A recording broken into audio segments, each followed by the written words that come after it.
Whitney test. Uji Mann-Whitney disebut juga Mann-Whitney U-test atau Wilkinson-Rayk-Sum test adalah uji statistik non-parametrik yang digunakan untuk membandingkan dua kelompok independen guna mengetahui apakah terdapat perbedaan signifikan dalam distribusi atau median mereka.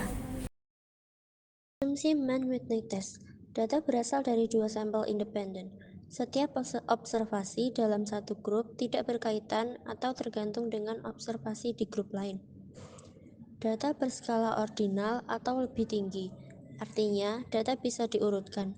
Bisa berupa data ordinal, interval, atau rasio. Asumsi normalitas tidak boleh terpenuhi. Uji Mann-Whitney digunakan jika data berdistribusi normal, karena ini adalah uji non-parametrik atau tidak membutuhkan asumsi normalitas. Varian kedua kelompok homogen. Agar uji Mann-Whitney sah, untuk membandingkan median, bentuk distribusi kedua kelompok, termasuk sebaran atau varian, harus mirip atau homogen. Jika tidak, hasilnya bisa menyesatkan. Kapan uji ini digunakan? Skala data ordinal atau interval atau rasio, tapi tidak normal.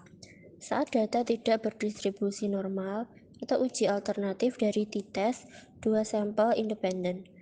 Dua kelompok berbeda, misalnya laki-laki versus perempuan, eksperimen vs kontrol.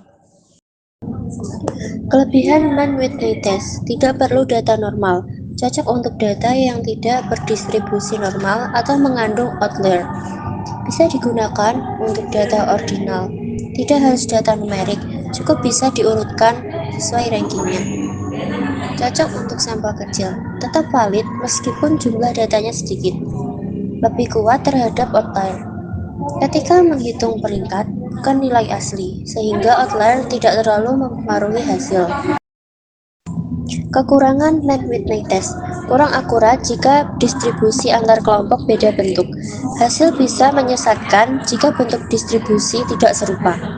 Tidak bisa digunakan untuk data berpasangan, hanya untuk dua kelompok independen, bukan data yang berhubungan. Gunakan Wilkinson-Rayk jika berpasangan.